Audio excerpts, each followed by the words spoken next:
إن الحمد لله نحمده ونستعينه ونستغفره ونعوذ بالله من شرور أنفسنا ومن سيئات أعمالنا من يهده الله فلا مضل له ومن يضلل فلا هادي له وأشهد أن لا إله إلا الله وحده لا شريك له وأشهد أن محمدا عبده ورسوله صلى الله تعالى عليه وعلى آله وأصحابه وبارك وسلم.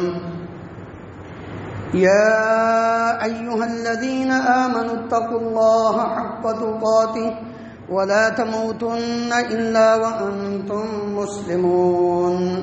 يا أيها الناس اتقوا ربكم الذي خلقكم من نفس واحدة وخلق منها زوجها وبث منهما رجالا كثيرا ونساء واتقوا الله الذي تساءلون به والأرحام إن الله كان عليكم رقيبا. يا أيها الذين آمنوا اتقوا الله وقولوا قولا سديدا يصلح لكم أعمالكم ويغفر لكم ذنوبكم ومن يطع الله ورسوله فقد فاز فوزا عظيما. أما بعد فإن خير الحديث كتاب الله وخير الهدي هدي محمد صلى الله عليه وسلم وشر الأمور محدثاتها وكل محدثة بدعة وكل بدعة ضلالة وكل ضلالة في النار. رب اشرح لي صدري ويسر لي أمري واحلل عقدة من لساني يفقهوا قولي. اللهم انفعنا بما علمتنا وعلمنا ما ينفعنا وزدنا علما. سبحانك لا علم لنا إلا ما علمتنا إنك أنت العليم الحكيم. رب أوزعني أن أشكر نعمتك التي أنعمت علي وعلى والدي وأن أعمل صالحا ترضاه وأصلح لي في ذريتي إني تبت إليك وإني من المسلمين. اللهم طهر قلوبنا من النفاق وأعمالنا من الرياء وألسنتنا من الكذب وأعيننا من الخيانة فإنك تعلم خائنة الأعين وما تخفي الصدور. ہر قسم کی حمد و ثنا اللہ رب العالمین کی ذات گرامی کے لیے. انگنت لا تعداد بے شمار درود و سلام اس ہستی مقدس پر جن کا نام نامی اسم گرامی محمد رسول اللہ صلی اللہ علیہ وآلہ وسلم ہے. محترم حضرات،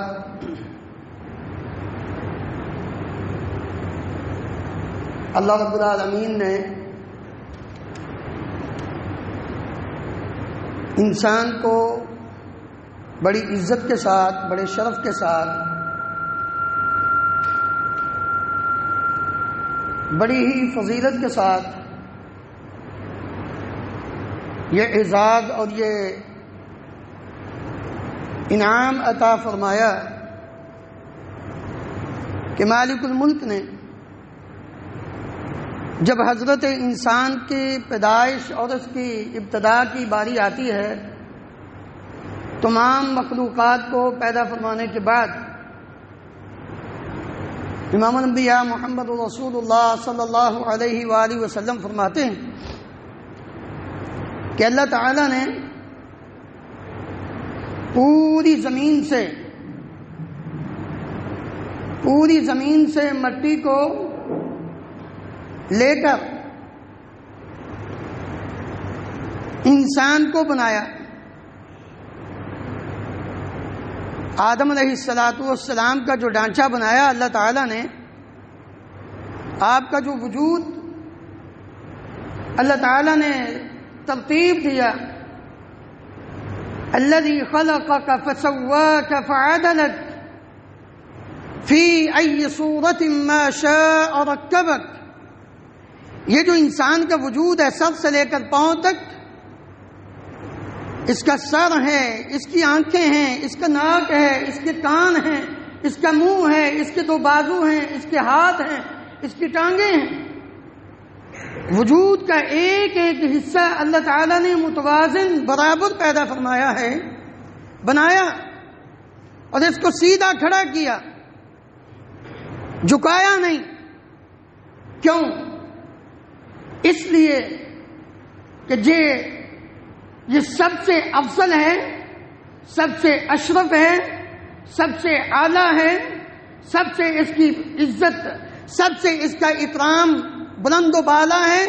لہذا یہ جھکے بھی تو صرف اس ذات کے سامنے جھکے جو سب سے بلند و بالا ہے، جو سب سے بڑی ذات ہے.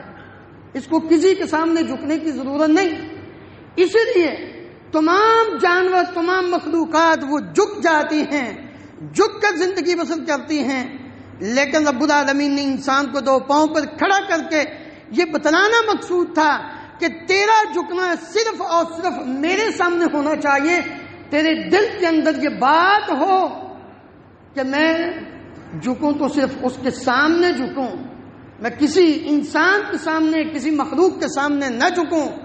لیکن اس کا یہ مطلب بھی ہرگز نہیں ہے کہ تو اپنے آپ کو بڑا سمجھنا شروع کر دے. یہ غلط بات ہے.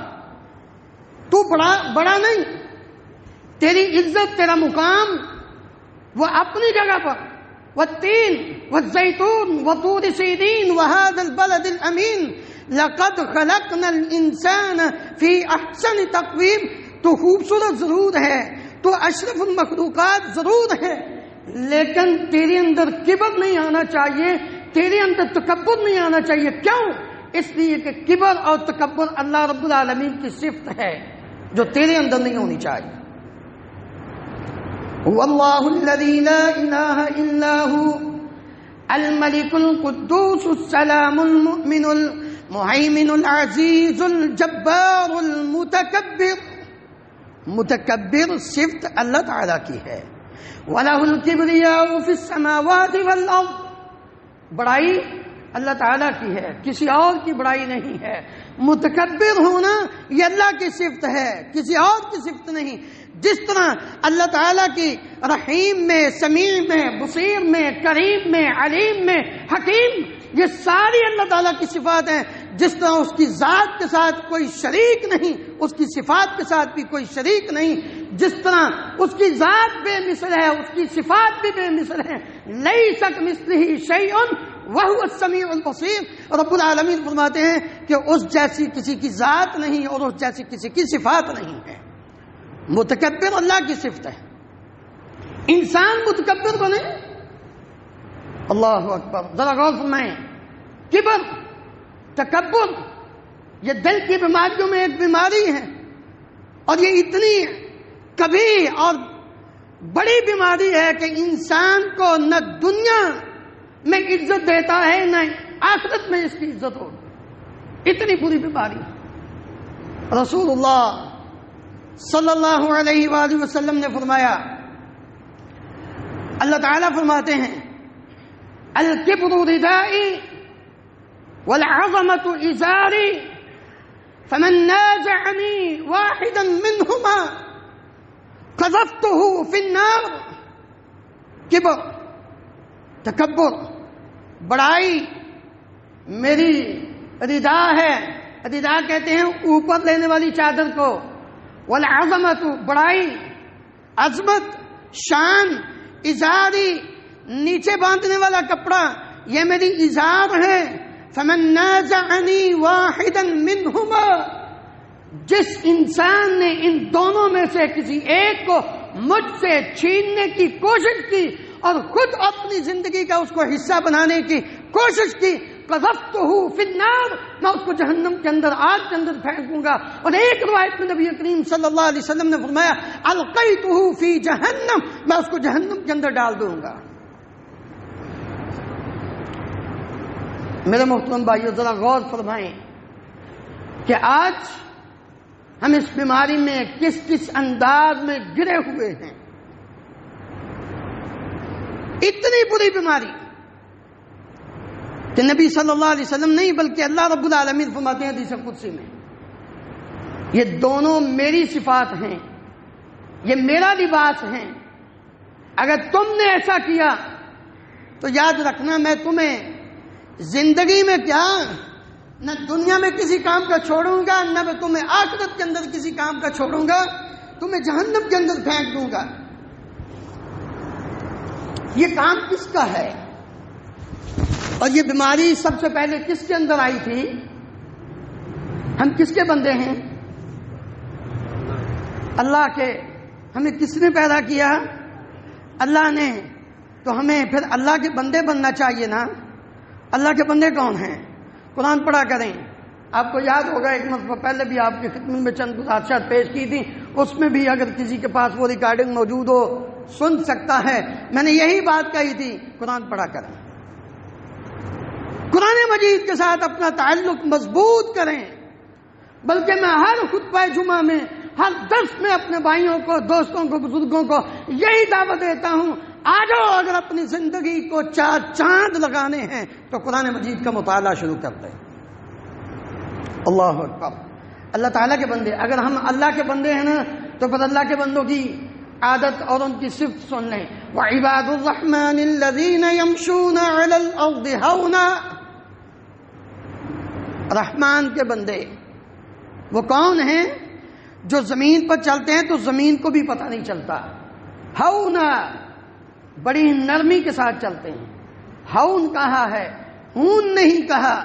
ہاں کی پیش کے ساتھ اگر ہوتا تو لاغت پن، بیمار آدمی، ہون ایسا انسان کمزور کہ جس سے چلا ہی نہ جائے۔ رب العالمین نے یہ نہیں فرمایا ہونا کہ لاغت پن، بیماری کی حالت میں کمزوری کی وجہ سے انسان آہستہ آہستہ چلے، نہیں، بلکہ فرمایا ہونا، چلتے ہیں، صحت مند ہیں، تندرست ہیں، طاقتور ہیں، لیکن کیسے چلتے ہیں؟ بڑی ہی نرمی کے ساتھ چلتے ہیں۔ رحمان کے تو یہ بندے ہیں سب سے پہلی چیز، کیونکہ اس کے بعد جتنی بھی صفات ہیں نا جو میں سمجھا ہوں اس سورہ فرقان کے آخری رکوع میں، جو میں سمجھا ہوں، باقی جتنی صفات ہیں وہ انسان کے اندر پیدا ہی اس وقت ہوتی ہیں کہ جب انسان کے اندر سب سے پہلی یہ صفت آ جائے کہ وہ عاجزی اور انکساری کے ساتھ زمین پہ رہے، اپنی زندگی بسر کرے۔ اگر عاجزی انکساری نہیں تو پھر اس کو عبادت کا بھی کوئی مزہ نہیں ہے، اس کو رب العالمین سے مانگنے کا بھی کوئی مزہ نہیں ہے، اس کو دنیا میں اوپر مال و دولت خرچ کرنے کا بھی کوئی مزہ نہیں ہے۔ وہ پھر رب العالمین کی نافرمانیوں میں اپنی زندگی بسر کرتا ہے، پھر وہ گھر سے بھی مار کھاتا ہے، باہر سے بھی مار کھاتا ہے، پھر اس کو نہ گھر میں سکون اور چین نصیب ہوتا ہے، نہ اس کو باہر چین اور سکون نصیب ہوتا ہے، کیونکہ اس نے سب سے پہلا جو کام تھا وہی غلط کر دیا، تکبر اپنے اندر پیدا کیا، پھر اس کی عبادت میں وہ لذت نہیں، اس کے مانگنے میں وہ لذت نہیں ہے۔ لیکن ہم آج رحمان کے بندے بننے کی بجائے ہم نے اس کو اپنا پیشوا مان دیا۔ کون ہے وہ؟ جس نے سب سے پہلے تکبر کیا تھا۔ اللہ اکبر، کون ہے؟ کبھی غور کیا؟ اللہ رب العالمین فرماتے ہیں وَإِذْ قُلْنَا لِلْمَلَائِكَةِ اسْجُدُوا لِآدَمَ فَسَجَدُوا إِلَّا إِبْلِيسَ أَبَى، قرآن مجید کے الفاظ پہ غور فرمائیں، أَبَى وَاسْتَكْبَرَ وَكَانَ مِنَ الْكَافِرِينَ۔ اللہ رب العالمین فرماتے ہیں ہم نے ملائکہ کو کہا، حکم دیا، کیا کرو؟ اسجدوا لآدم، آدم کو سجدہ کرو، فسجد الملائکہ، سب فرشتوں نے سجدہ کیا، الا ابلیس، ابلیس نے سجدہ نہیں کیا۔ اچھا، بعض لوگ یہ کہتے ہیں جی ابلیس تو جن تھا، فرشتوں میں تو تھا ہی نہیں۔ قرآن مجید میں اللہ رب العالمین نے فرمایا وَإِذْ قُلْنَا لِلْمَلَائِكَةِ اسْجُدُوا لِآدَمَ فَسَجَدُوا إِلَّا إِبْلِيسَ كَانَ مِنَ الْجِنِّ فَفَسَقَ عَنْ أَمْرِ رَبِّهِ، وہ تو جن تھا۔ اس آیت سے بعض لوگ یہ استدلال کرتے ہوئے کہتے ہیں جی اس کو تو حکم ہی نہیں تھا، اللہ نے تو حکم دیا فرشتوں کو۔ قرآن نہ پڑھیں تو پھر ایسے ہی ہوتا ہے۔ سورۃ اعراف میں اللہ رب العالمین نے واضح طور پر یہ فرما دیا، اسی آیت کو بیان کرنے کے بعد ابلیس کو، شیطان کو مخاطب کر کے فرمایا اللہ تعالیٰ نے ما منعک ان تسجد اذ امرتک، ابلیس تجھے کس چیز نے روکا تھا کہ تو نے آدم کو سجدہ نہیں کیا جبکہ اذ امرتک، جبکہ میں نے تجھے حکم دیا تھا۔ اس کا مطلب ہے کہ اس عمومی حکم کے اندر ابلیس بھی داخل تھا، تبھی تو اللہ رب العالمین فرما رہے ہیں اذ امرتک، میں نے تجھے حکم دیا تھا۔ اللہ رب العالمین کیا فرماتے ابا، اس نے انکار کیا، واستکبر، اور اس نے تکبر کیا۔ مسلمانوں غور کرو، کسی اللہ کے حکم پر عمل نہ کرنا یا کسی وجہ سے عمل نہ ہونا سستی کی بنا پر یہ ایک الگ بات ہے، کبیرہ گناہ ہے، انسان کو پتہ ہے، وہ عمل نہیں کرتا، لیکن جب اس حکم کا انکار کر کے تکبر کرے گا وَكَانَ مِنَ الْكَافِرِينَ، اسی وقت کافر بن جائے گا۔ کوئی معمولی کام نہیں۔ تکبر اور انکار دونوں چیزیں جب جمع ہو جاتی ہیں پھر اسلام باقی نہیں رہتا، پھر کفر آ جاتا ہے۔ اب ہم نے اپنے گریبان میں نے بھی، آپ نے بھی یہ جان کر دیکھنا ہے کہ ہم کیا کر رہے ہیں، کس کے بندے ہیں۔ اچھا، تکبر ہوتا کیا ہے، یہ بھی تو بات سمجھنی ہے۔ تکبر ہوتا کیا ہے تاکہ یہ مسئلہ واضح ہو جائے۔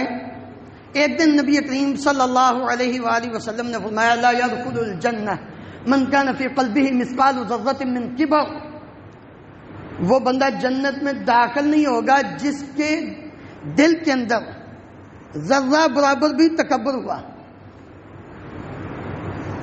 ایک آدمی نے پوچھا اللہ کے رسول صلی اللہ علیہ وآلہ وسلم يحب احدنا ان يكون ثوبه حسنا ونعله حسنا، اللہ کے رسول ہم میں سے ہر بندہ یہ پسند کرتا ہے اس کا لباس اچھا ہو، اس کا جوتا اچھا ہو۔ تو اس کا مطلب ہے کہ یہ بھی پھر تکبر ہے، اگر کپڑے اچھے پہن لیے جائیں، جوتا اچھا پہن لیا جائے پھر یہ تکبر ہے۔ رسول اللہ صلی اللہ علیہ وآلہ وسلم نے فرمایا اے میرے صحابہ، تکبر یہ نہیں ہے، ان اللہ جمیل یحب الجمال، اللہ جمیل ہے، وہ خوبصورتی کو، صفائی کو، ستھرائی کو، اچھائی کو پسند کرتا ہے، یہ تکبر نہیں۔ تکبر کیا ہے؟ آپ صلی اللہ علیہ وسلم نے فرمایا الکبر، دو چیزیں ہیں تکبر، الکبر بطر الحق وغمط الناس، تکبر یہ ہے کہ انسان حق بات کو ٹھکرا دے، حق بات کو، وغمط الناس، لوگوں کو حقیر سمجھے، تکبر یہ ہے۔ تکبر اس کا نام ہے۔ آپ کو ایک بات کا علم ہو گیا، حق کا پتہ چل گیا، آپ نے اس کو ٹھکرا دیا۔ برادری ہے نا جی، کیا کریں، پھر ناک نہیں رہتی، خاندان کو بھی تو راضی کرنا ہے، رشتہ دار ناراض ہو جاتے ہیں۔ ہم اس وقت اللہ کی بات کو پس پٹ ڈال کے اپنے نفس کو، اپنے خاندان کو، اپنے بیوی بچوں کو مقدم کریں گے، آپ نے حق کو ٹھکرا دیا ہے، یہ تکبر ہے۔ حق کیا ہے؟ کس بات کا نام حق ہے؟ ہر وہ چیز جس کو اللہ رب العالمین نے امام الانبیاء محمد رسول اللہ صلی اللہ علیہ وآلہ وسلم پہ نازل فرمایا، وہ حق ہے۔ والذین آمنوا وعملوا الصالحات بما نزل علی محمد وهو الحق من ربهم، سورہ محمد کی دوسری آیت، اس کے اندر اللہ رب العالمین فرماتے ہیں وہ مومن جو ایمان لائے، نیک اعمال کیے، اور وہ ایمان لاتے ہیں کس بات پر؟ بما نزل علی محمد، محمد صلی اللہ علیہ وآلہ وسلم پہ جو نازل ہوا اس پر ان کا پختہ ایمان ہے، اور جو آپ صلی اللہ علیہ وسلم پر نازل ہوا ہے وہ الحق من ربہم، وہ اللہ کی طرف سے حق ہے۔ اور نبی صلی اللہ علیہ وسلم پر کون سی چیز نازل ہوئی ہے؟ یا اللہ کا قرآن نازل ہوا ہے، یا اللہ کے نبی صلی اللہ علیہ وسلم کی حدیث نازل ہوئی ہے۔ یہ دو چیزیں، تیسری تو ہے ہی نہیں۔ اللہ تعالیٰ نے ان دونوں چیزوں کو نازل کیا ہے، قرآن مجید کو بھی نازل کیا ہے، نبی کریم صلی اللہ علیہ وآلہ وسلم کی صحیح حدیث کو بھی اللہ تعالیٰ نے ہی نازل کیا ہے، اور کسی تیسری چیز کا نام حق نہیں ہے۔ اور یاد رکھو، حق کو اگر آپ اپنی خواہشات کے تابع کرنے کی کوشش کرو گے تو پھر دنیا میں زمین و آسمان میں فساد برپا ہو جائے گا، اور آج ہو رہا ہے، آپ کے سامنے ہیں دنیا کے حالات۔ وجہ کیا ہے؟ ہم نے اپنے رب کی بات جو حق تھا اس کو چھوڑ دیا، ہماری ماؤں بہنوں نے اللہ کی بات کو، اللہ کے نبی صلی اللہ علیہ وسلم کی بات کو چھوڑ دیا۔ جو حق تھا ہمارے نوجوانوں نے، ہمارے بوڑھوں نے، ہمارے بزرگوں نے اللہ کی بات کو چھوڑ دیا۔ جو حق تھا، جو اللہ نے نازل کیا تھا، آج زمین میں فساد ہو رہا ہے۔ میں بھی اپنی بات نہیں کر رہا۔ وَلَوِ اتَّبَعَ الْحَقُّ أَهْوَاءَهُمْ، قرآن سورہ مومنون 18واں پارہ، وَلَوِ اتَّبَعَ الْحَقُّ أَهْوَاءَهُمْ لَفَسَدَتِ السَّمَاوَاتُ وَالْأَرْضُ۔ اللہ رب العالمین فرماتے ہیں اگر حق ان کی خواہشات کے تابع ہو جائے، جب بچہ پیدا ہوتا ہے نا، نہ اس کے دانت ہوتے ہیں لڑکا، نہ اس کے دانت ہوتے ہیں منہ میں، اور نہ ہی اس کے چہرے پہ داڑھی ہوتی ہے۔ تو پیدا ہوتے بتا دے کہ فلاں بچہ پیدا ہوا تھا تو اس کی اتنی بڑی بڑی داڑھی ہو چکی تھی، کوئی بھی نہیں ہوتا۔ جی جب اللہ کا حکم آیا 15 سال کے بعد، 16 سال 18 سال کے بعد جب اللہ تعالیٰ کا آرڈر آیا تو اس کے منہ پہ داڑھی آ گئی۔ یہ اللہ کا حق ہے، اللہ کا حکم ہے، اللہ نے اس کو نازل کیا ہے، انسان نے خود نہیں اگائی۔ اور یہ کیا کرتا ہے؟ حق ہے۔ ہم نے کہا نہیں جی نہیں، معاشرے کے اندر عزت نہیں، ہماری خوبصورتی ختم ہو جاتی ہے، ہماری بیگم ناراض ہو جاتی ہے۔ کتنے افسوس کی بات ہے، کتنے افسوس کی بات ہے۔ ہمارے ایک دوست کویت میں ہوتے تھے، ایک دفعہ والد محترم رحمہ اللہ کے دروس میں بیٹھ کر اللہ رب العالمین نے ان کو نمازی بھی بنایا، عقیدہ توحید کی دولت سے بھی مالا مال کیا، اور سن کے انہوں نے نبی کریم صلی اللہ علیہ وسلم کے فرامین، اللہ تعالیٰ کے احکامات اپنے چہرے کو سنت نبوی کے ساتھ محفوظ کیا۔ اور جیسے ہی داڑھی رکھ کر وہ پاکستان پہنچے، ایئرپورٹ پہ بیوی اور بچے لینے کے لیے آئے ہیں، بچوں نے پہچانا ہی نہیں کہ یہ ہمارا باپ ہے۔ وہ سمجھا پتہ نہیں ہمارا بندہ ابھی اندر ہی ہے۔ ایسا لاہور ایئرپورٹ پہ جب وہ پہنچے تو بچوں نے دیکھا ہی نہیں، رش تھا، وہ پاس سے گزر گئے۔ اب آپ جانتے ہیں جب بندہ آتا ہے تو اس کو نہیں سمجھ آتی میرے رشتے دار کہاں کھڑے ہیں، رش ہوتا ہے۔ وہ پاس سے گزر گیا، اب یہ دیکھ رہے ہیں ہمارا بندہ کدھر ہے۔ جب دوبارہ بندہ سامنے آیا، دیکھا، یقین جانے یہ کوئی سنی سنائی بات نہیں، حقیقی بات آپ کے سامنے رکھ رہا ہوں۔ بیگم نے کہا گھر نہیں جا سکتے جب تک ابھی حمام پہ جاؤ، نائی کے پاس جاؤ، داڑھی منڈواؤ، پھر گھر جانا ہے۔ بیگم کی بات مانی اس نے، منڈوا دی داڑھی۔ زمین میں فساد نہیں ہوگا تو اور کیا ہوگا؟ بیٹی جوان ہوئی، اللہ رب العالمین کا فرمان ہے یا ایھا النبی قل لازواجک وبناتک ونساء المؤمنین یدنین علیہن من جلابیبہن ذلک ادنی ان یعرفن فلا یؤذین۔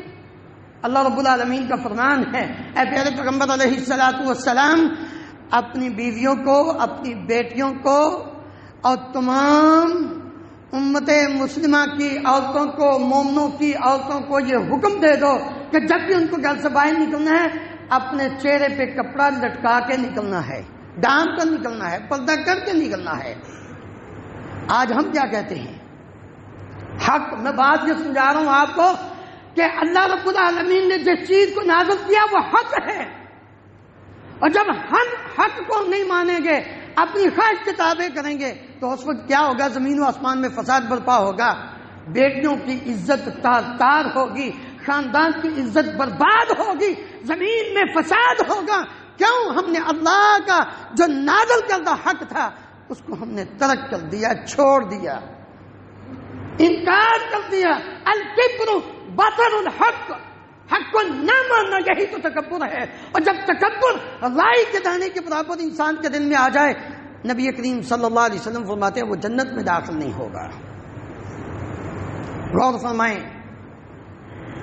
ہم کہتے ہیں جی دل صاف ہونا چاہیے، نوجوان بھی یہی کہتے ہیں، لڑکے بھی یہی کہتے ہیں، لڑکیاں بھی یہی، دل صاف ہونا چاہیے۔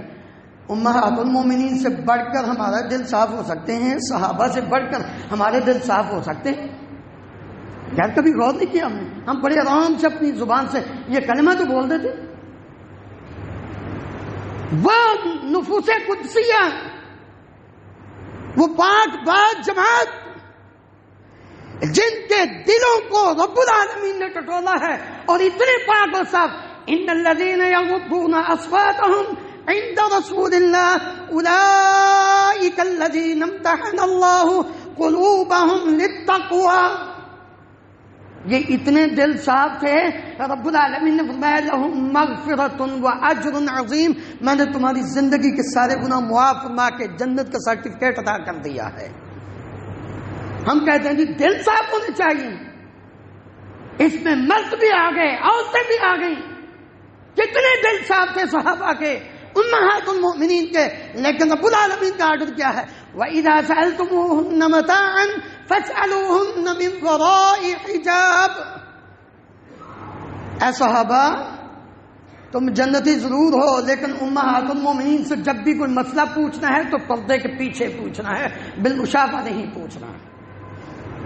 ان کو تو یہ حکم ہے، اور ہم کہتے ہیں جی دل صاف ہونا چاہیے۔ الکبر بطر الحق وغمط الناس، لوگوں کو حقیر جاننا یہ تکبر ہے۔ کسی کو کس اعتبار سے، خاندان کے لحاظ سے، حسب و نسب کے لحاظ سے کسی کو اپنے سے کم تک سمجھنا، علم کے لحاظ سے کہ میں بڑا خطیب ہوں، میں بڑا قاری ہوں، میں بڑا عالم ہوں، میرے مقابلے میں دوسرا کیا ہو سکتا ہے، یہ تکبر ہے کہ جب اپنے آپ سے بڑھ کر کسی کو حقیر سمجھ کر اپنے آپ کو بڑا سمجھنا، علم کے اعتبار سے یہ تکبر ہے۔ تکبر اس بات کا نام ہے کہ کسی کو مال و دولت کے اعتبار سے اپنے سے کم تر اور حقیر سمجھنا، یہ بھی تکبر ہے۔ کسی کی عزت کو، کسی کے مقام و مرتبہ کو اپنے سے کم تک سمجھنا یہ تکبر ہے۔ میرے عزیز بھائیوں، یہ ساری باتیں انسان کے لیے تباہ کن ہیں۔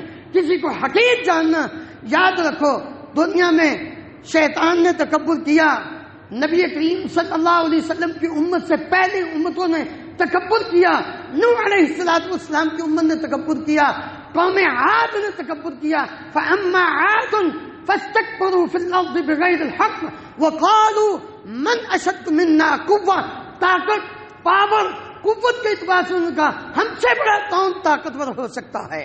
آج ہم بھی کہتے ہیں ہمیں تھوڑا سا اقتدار مل جائے، ہم بھی کہتے ہیں ہم سے بڑا۔ آج کوئی بات کر کے تو دیکھے، کوئی ہمارے سامنے آئے تو صحیح، رونتے ہیں کہ ہم ان کو یہ کیا کرو گے، کتنی دیر تک، ہمیشہ رہنا دنیا میں پاور و طاقت کے ساتھ۔ سب سے بڑی مثال قوم عاد کی ہے، پتہ کتنے تھے؟ کھجور کے تنوں کے برابر اتنے لمبے قد تھے، مضبوط جسم کے مالک تھے، لیکن رب العالمین نے کیا فرمایا؟ فَأَمَّا عَادٌ فَأُهْلِكُوا بِرِيحٍ صَرْصَرٍ عَاتِيَةٍ سَخَّرَهَا عَلَيْهِمْ 7 لَيَالٍ و8 أَيَّامٍ حُسُومًا فَتَرَى الْقَوْمَ فِيهَا صَرْعَىٰ كَأَنَّهُمْ أَعْجَازُ نَخْلٍ خَاوِيَةٍ۔ قرآن ہے بھائی، اپنی بات نہیں ہے۔ اللہ رب العالمین نے فرمایا جب انہوں نے یہ کہا نا ہم سے بڑا طاقتور کون ہے، پھر رب العالمین نے ان کے اوپر ہوا چلائی،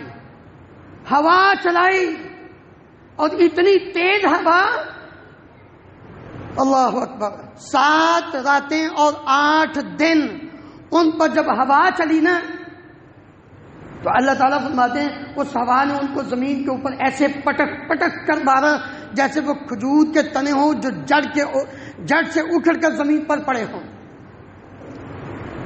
یہ حالت ہوتی ہے متکبر کی، جو اپنے آپ کو پاور اور طاقت کے اعتبار سے بڑا سمجھے۔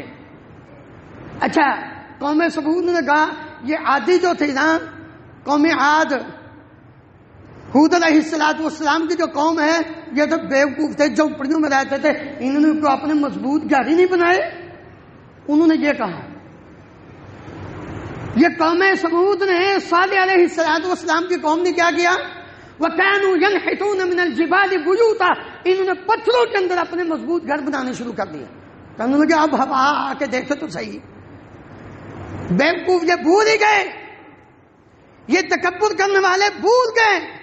وَمَا يَعْلَمُ جُنُودَ رَبِّكَ إِلَّا هُوَ، اور اللہ کے پاس صرف ایک بھائی ہے۔ اللہ اپنے تکبر کرنے والوں کو جب تباہ و برباد کرنے کا ارادہ کر لیتا ہے نا، تو پھر یاد رکھو اس کو ہوا کی نہیں، اس کے پاس تو اتنے لشکر ہیں کہ کسی کو پتہ نہیں۔ وَمَا يَعْلَمُ جُنُودَ رَبِّكَ إِلَّا هُوَ، قوم ثمود نے تکبر کیا، صالح علیہ السلام کی بات کو نہ مانا۔ اللہ رب العالمین فرماتے ہیں فَأَخَذَتْهُمُ الصَّيْحَةُ، چیخ آئی اتنی تیز، فَأَصْبَحُوا فِي دِيَارِهِمْ جَاثِمِينَ، گھٹنوں کے بل پڑے ہوئے تھے، وہیں پر ان کے اوپر موت طاری ہو گئی۔ کہاں گئے مضبوط گھر، کہاں گئے قلعے، کہاں گئے وہ ساریاں کوٹھیاں اور بنگلے، کہاں گئے وہ باڈی گارڈ جو ان کی حفاظت کے لیے مقرر تھے؟ رب العالمین نے ایک چیخ کے ذریعے، اللہ اکبر، ذرا غور فرمائیں۔ نمرود نے تکبر کیا، نمرود نے کہا میں رب ہوں، احیی و امید، میں رب ہوں، میں زندہ بھی کرتا ہوں مارتا ہوں۔ ابراہیم علیہ السلام نے فرمایا پاگل اور بیوقوف انسان، تجھے سمجھ نہیں آئی میں کہنا کیا چاہتا تھا۔ فَإِنَّ اللَّهَ يَأْتِي بِالشَّمْسِ مِنَ الْمَشْرِقِ فَأْتِ بِهَا مِنَ الْمَغْرِبِ، جا میرا رب وہ ہے جو مشرق سے سورج کو نکالتا ہے، مغرب سے نکال کر دکھا۔ فَبُهِتَ الَّذِي كَفَرَ، انجام کیا ہوا؟ انجام کیا ہوا پتہ ہے؟ رب العالمین نے جوتے مروا کے نا دنیا سے مارا اس کو۔ ایک مچھر نے اس کی موت لے کر آیا، مچھر ایک اس کی موت کا سبب بنا۔ فرعون انا ربکم الاعلی کہنے والا، مضبوط طاقتور، وہ جو ابھی خود اٹھ کے بیٹھ نہیں سکتا، جو بول نہیں سکتا، جو اپنی کروٹ بدل نہیں سکتا، موسیٰ علیہ السلام ان کو اسی دریا میں بچا کر فرعون کے گھر بھیجا۔ جب رب العالمین نے فرمایا اچھا تو اپنے آپ کو بڑا سمجھتا ہے، انا ربکم الاعلی کا دعویٰ کرتا ہے، جس دریا سے موسیٰ کو بچایا تھا آج اسی دریا کے اندر ہی تیرا جو ہے نا وہ تجھے غرق کروں گا، تجھے پتہ چلے گا کہ کہاں ربکم الاعلی کا نعرہ لگاتے ہو۔ جس نے مال و دولت کی وجہ سے تکبر کیا، دوسرے لوگوں کو حقیر سمجھا، کہاں گیا قارون؟ ان مفاتحه لتنوء بالعصبة اولي القوة اذ قال له قومه لا تفرح ان الله لا يحب الفرحين۔ او انسان بن، جو اللہ نے تجھے عطا کیا ہے لوگوں کو بھی اس میں سے دے، کیونکہ یہ اللہ کی طرف سے ہے۔ کہنے لگا نہیں انما اوتیته على علم عندي۔ نبی کریم صلی اللہ علیہ وآلہ وسلم نے فرمایا ایک بندہ ایک دن اپنے گھر سے نکلا، یتفکر فی مشیته، اپنی چال میں اس کو تکبر کے ساتھ چل رہا تھا۔ اشارہ اس قارون کی طرف ہے، لباس پہنا، چادر ٹخنوں سے نیچے ہے، تکبر کرتے ہوئے جا رہا ہے۔ نبی کریم صلی اللہ علیہ وسلم نے فرمایا اس کو اس کی چال کے اندر تکبر آیا، اللہ رب العالمین نے اس کو زمین کے اندر دنسایا۔ وَهُوَ يَتَجَلْجَلُ فِي الْأَرْضِ إِلَى يَوْمِ الْقِيَامَةِ، وہ اپنے پاؤں کے نیچے اب تک قیامت تک نیچے ہی جا رہا ہے، زمین کے اندر دنسا دیا۔ فَخَسَفْنَا بِهِ وَبِدَارِهِ الْأَرْضَ فَمَا كَانَ لَهُ مِنْ فِئَةٍ يَنْصُرُونَهُ مِنْ دُونِ اللَّهِ وَمَا كَانَ مِنَ الْمُنْتَصِرِينَ۔ جب اللہ رب العالمین کی پکڑ آتی ہے تو پھر اللہ تعالیٰ کو کسی کی ضرورت نہیں، وہ زمین کو حکم دیتا ہے چل بھائی ذرا پھٹ جا اور اس کے اندر زمین کے اندر اس کو دنسا دے۔ آج تک اور قیامت تک وہ نیچے ہی جا رہا ہے۔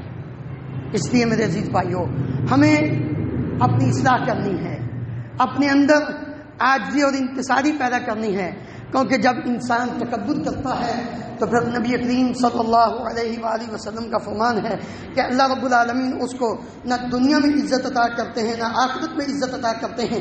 آخری بات، تکبر کی جو مختلف صورتیں ہیں، انسان ان پر بھی غور رکھے کہ تکبر کس انداز میں۔ سب سے پہلی جو صورت ہے، زمین پر اکڑ کر چلنا۔ زمین پر اکڑ کر کبھی نہ چلیں یار۔ اللہ رب العالمین نے بڑی ہی عجیب مثال دے کے سمجھایا، وَلَا تَمْشِ فِي الْأَرْضِ مَرَحًا وَلَا تَمْشِ فِي الْأَرْضِ مَرَحًا إِنَّكَ لَن تَخْرِقَ الْأَرْضَ وَلَن تَبْلُغَ الْجِبَالَ طُولًا۔ بھائی زمین پر اکڑ کر چل کر نہ تو ہم زمین کو پھاڑ سکتے ہیں نہ پہاڑ کی بلندیوں تک پہنچ سکتے ہیں، تو پھر فائدہ کیا چلنے کا۔ لقمان حکیم نے بھی علیہ السلام نے اپنے بیٹے کو بھی یہی نصیحت کی تھی، وَلَا تَمْشِ فِي الْأَرْضِ مَرَحًا، زمین پر اکڑ کر نہ چلنا۔ إِنَّ اللَّهَ لَا يُحِبُّ كُلَّ مُخْتَالٍ فَخُورٍ، اس لیے کہ رب العالمین فخر کرنے والے، تکبر کرنے والے کو پسند نہیں کرتا۔ دوسری صورت جو آج کل تقریباً اگر میں یہ کہہ دوں کہ 95% لوگوں میں پائی جاتی ہے تو بے جانا ہوگا، وہ ہے اپنا کپڑا، اپنی شلوار، اپنی تیبن، اپنی پینٹ، ٹروزر ٹکنوں سے مردوں کا نیچے ہونا۔ اچھا یہاں بڑی عجیب بات ہے، ہم کیا کہتے ہیں جو ہم کوئی تکبر سے کرتے ہیں، شلوار ہماری ٹکنوں سے نیچے ہوتی ہے نا، کسی کو کہا جائے بھائی اوپر کر لو تو کہتے ہیں جی ہم کوئی تکبر سے کرتے ہیں۔ پہلی بات یہ سنیں کہ ٹخنوں سے نیچے رکھنے کا نقصان کیا ہے۔ نبی صلی اللہ علیہ وسلم نے فرمایا ما اسفل الکعبین من الازار ففی النار، ٹخنوں سے نیچے جتنا کپڑا ہوگا اتنا حصہ انسان کے جسم کا جہنم میں ہے، ففی النار، آگ میں۔ مثال کیا دیتے ہیں جی ہم تکبر نہیں۔ ابو بکر صدیق رضی اللہ عنہ کا کپڑا بھی تو تیبن ٹخنوں سے نیچے ہو جاتا تھا، تو نبی کریم صلی اللہ علیہ وسلم نے انہیں فرمایا تھا کہ تو تکبر سے نہیں کرتا، بھائی پہلے ابو بکر بنو تو صحیح۔ اگر اتنی یہ مثال دینی ہے پہلے ابو بکر بن کے تو دکھاؤ۔ ہے کوئی انسان جس کا ایمان اتنا مضبوط ہو جیسے ابو بکر صدیق رضی اللہ عنہ کا ایمان تھا؟ کوئی ہے انسان کہ جس کے اعمال اتنے اعلیٰ ہوں جتنے اعلیٰ اعمال ابو بکر صدیق رضی اللہ عنہ کے تھے؟ وہ اپنے اندر پہلے وہ صفات تو پیدا کرو، پھر وہ بات بھی کر لینا۔ اچھا بات لمبی نہ ہو جائے، بات کو سمجھانے کی خاطر نبی کریم صلی اللہ علیہ وسلم کے سامنے ایک صحابی آئے، کہنے لگے یا رسول اللہ مجھے کوئی نصیحتیں کریں۔ آپ نے کئی ایک نصیحتیں کی، بات غور سے اس حدیث کو بھی اور ایک دوسری حدیث کو من جر ثوبہ خجلا، ان دونوں کو ملا کر اکثر لوگ یہ کہتے ہیں جی تکبر سے نیچے کریں گے تو پھر جہنم میں ہوگا۔ نہیں، نبی کریم صلی اللہ علیہ وسلم نے اپنے صحابی کو نصیحتیں کرتے ہوئے یہ فرمایا تھا ایاک واسبال الازار، ایاک واسبال الازار، کپڑا ٹخنوں سے نیچے رکھنے سے بچو۔ کیوں؟ فإنها من المخیلہ، کیونکہ نیچے رکھنا ہی تکبر ہے۔ آج کے بعد کوشش کریں گے نا انشاءاللہ، بڑے بھی چھوٹے بھی۔ میں نے پچھلے جمعے میں بھی ایک بات یہ کی تھی، کپڑوں کی بات ہو رہی تھی، موضوع کے ساتھ اس حدیث کا تعلق تھا ثلاثۃ لا یکلمہم اللہ ولا ینظر الیہم یوم القیامہ ولا یزکیہم ولہم عذاب علیم۔ تین قسم کے بدبخت انسان وہ ہیں، بد نصیب انسان وہ ہیں جن سے اللہ کلام نہیں کرے گا۔ اللہ ان کو نظر رحمت سے دیکھے گا نہیں قیامت کے دن، اللہ ان کے نفس کو تزکیہ نہیں کرے گا، پاک نہیں کرے گا۔ وَلَهُمْ عَذَابٌ عَلِيمٌ، ان کے لیے دردناک عذاب۔ چار سزائیں سنا کر نبی کریم صلی اللہ علیہ وسلم نے فرمایا سب سے پہلا المسبل ازارہ، جو اپنا کپڑا ٹخنوں سے نیچے کرتا ہے۔ یہاں تو تکبر کی بات نہیں ہو رہی، چار سزائیں، چار عذاب ہیں اس بندے کے لیے جو اپنا کپڑا ٹخنوں سے نیچے رکھتا ہے۔ میں نے پچھلے جمعے یہ بات کی، میں نے کہا والد محترم رحمۃ اللہ علیہ جب آتے تھے نا پاکستان کویت سے، تو صرف وہ ہمارے باپ ہی نہیں تھے، پیسہ ہی نہیں دینا چاہیے، بچوں کے لیے دن رات دوڑ نہیں، صبح بھی ڈیوٹی شام بھی ڈیوٹی، تیرے ذمے صرف ان کا نانو نفقہ نہیں بلکہ تیرے ذمے ان کی تربیت بھی ہے، تو خود اگر صحیح ہوگا نا تو پھر ان کو صحیح کرے گا۔ ایک سال آئے، بڑی عید کا موقع تھا، کپڑے ہم نے پہنے ہوئے، ہمیں پتا تھا، بچپن میں یہ تعلیم دی گئی تھی کہ شلوار ٹخنوں سے نیچے نہیں رکھنی۔ میں نے اپنی شلوار کو اوپر کیا ہوا تھا، اوپر سے نا فولڈ کیا ہوا تھا، دیکھ کر نماز پڑھ کے عید کے آئے گھر دیکھا نا تو ایسے کپڑا اوپر لگا نا، تو مجھے کہتے ادھر آؤ، کیا کہتے ہیں یہ شلوار کھولو اس کو۔ جب میں نے اس کو کھولا تو وہ ٹخنوں سے نیچے چلی گئی، مجھے کہتے چلو کپڑے چینج کرو، جا کے بدلو کپڑے دوسرے پہن کر آؤ۔ میں نے وہ پہلے والے کو پہن لیے جو پہلے تھے، کہتے ادھر لاؤ شلوار کو، لایا، کینچی کے ساتھ اس کو کاٹا اور اس کے بعد اس کو نیچے سے ٹھیک کیا۔ آج کے بعد شلوار اتنی سلاؤ جو ٹخنوں سے اوپر رکھے، کبھی بھی شلوار کو، بڑے ہو جاؤ گے کپڑے چھوٹے ہی ہوں گے نا، تو نبی علیہ الصلوۃ والسلام نے کیا فرمایا ہے کہ مومن کی شان تو یہ ہے کہ اس کی شلوار آدھی پنڈلی پر ہو، اگر فین ابیتا، اگر نہیں دل مانتا نیچے کر لو، نہیں مانتا نیچے کر لو، نہیں مانتا نیچے کر دو، لیکن ما فوق الکعبین، ٹخنوں سے اوپر ہونی چاہیے، ٹخنوں سے نیچے نہیں ہونی چاہیے۔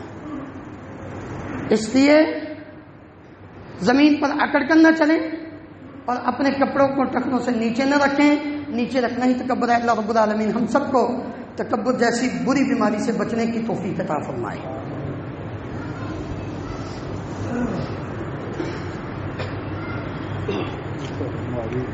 ٹھیک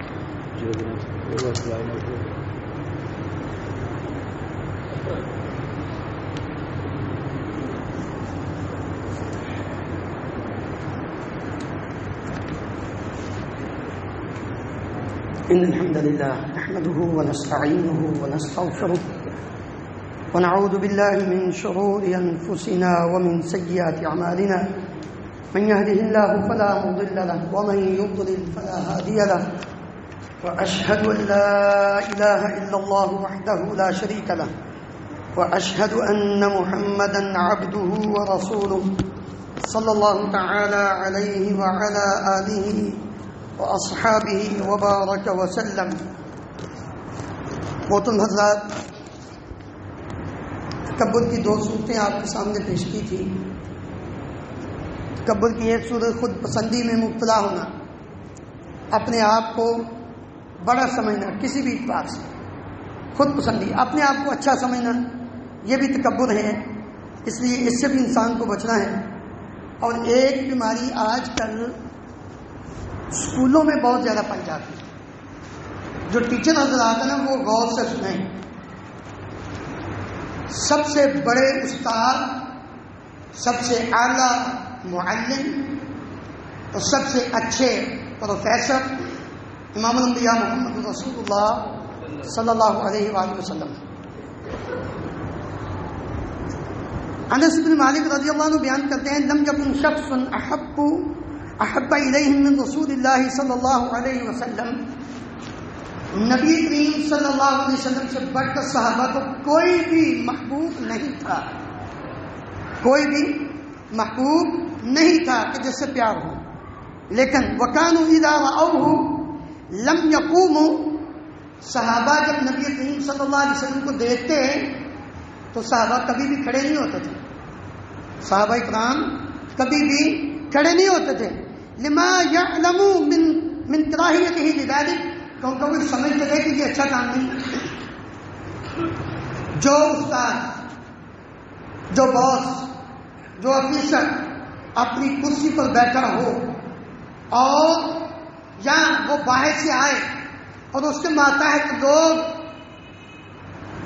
اسٹوڈنٹ، طالب علم اور اسی طرح جو ورکر ہیں، جب وہ اپنے کام میں بزی ہوں، بیٹھے ہوں اور وہ باہر سے آئے، وہ یہ بات پسند کرے کہ میرے لیے کھڑا ہوا جائے، تو اس کو نبی کریم صلی اللہ علیہ وسلم کی یہ حدیث یاد کر لینی چاہیے، من سرہ ان یتبسل له الرجال قیاما فلیتبوأ مقعدہ من النار۔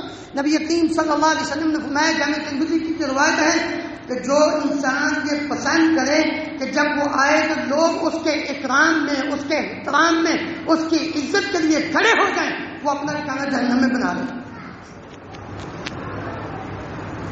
استاد سکولوں کے، کالجوں کے، طالب علم کلاس کے اندر ہوں، استاد آئے اور وہ سارے کھڑے ہو جائیں اور استاد اس بات کو پسند کرتا ہو، نبی کریم صلی اللہ علیہ وسلم کی صحیح حدیث کی روشنی میں اس کو آج سے یہ سوچ لینا چاہیے کہ جب میرے دل میں یہ بات ہے کہ بچے طالب علم میرے لیے کھڑے ہوں، ٹیچریں، عورتیں یہ بات پسند کریں کہ میرے لیے بچیاں کھڑی ہوں، فلیتبوأ مقعدہ من النار، ان کو اپنا ٹھکانہ جہنم میں بنانا چاہیے۔ میں نہیں کہہ رہا، امام الانبیاء محمد رسول اللہ صلی اللہ علیہ وسلم فرما رہے ہیں۔ تو اس لیے میرے عزیز بھائیوں، ہمیں ان بیماریوں سے بچنا ہے اور اپنے اندر عاجزی اور انکساری پیدا کرنی ہے۔ نبی کریم صلی اللہ علیہ وسلم نے فرمایا ہے، من تواضع للہ رفعہ اللہ، جو بندہ عاجزی اور انکساری کے ساتھ اپنی زندگی بسر کرتا ہے، جتنا وہ عاجز ہوتا ہے اتنا ہی اللہ رب العالمین اس کو دنیا میں بلند و بالا عزت عطا فرماتے ہیں۔ میں اکثر یہ مثال دیتا ہوں یار، دنیا کے سامنے ہم جھکتے ہیں، ذلیل ہوتے ہیں۔ دنیا کے سامنے جتنا وہ ہمیں جھکاتے ہیں، ذلیل کرنے کے لیے جھکاتے ہیں، لیکن قربان جاؤں اللہ رب العالمین کی شان، اللہ تعالیٰ فرماتے ہوں میرے بندے تو دنیا کے سامنے کیوں جھکتا ہے، میرے سامنے جھک جا، عاجزی اور انکساری اختیار کر، جتنا تو اپنے آپ کو جھکاتا جائے گا میں تجھے اتنا ہی اوپر کرتا جاؤں گا، کیونکہ نبی صلی اللہ علیہ وسلم نے فرمایا اقرب ما یکون العبد من ربہ وهو ساجد، تو نے اپنی پیشانی کو، اپنی ناک کو زمین کے اوپر رکھ دیا ہے، تو نے اپنے آپ کو نیچے جھکایا نہیں بلکہ ساتوں آسمانوں کے اوپر عرش کے پاس اپنے آپ کو پہنچا دیا ہے، کیونکہ بندہ سجدے کی حالت میں سب سے زیادہ اگر قریب ہوتا ہے رب کے تو سجدے کی حالت میں ہوتا ہے۔ اللہ تعالی ہم سب کو کتاب و سنت کو سمجھ کر اس پر عمل کر کے زندگی بسر کرنے کی توفیق عطا فرمائے۔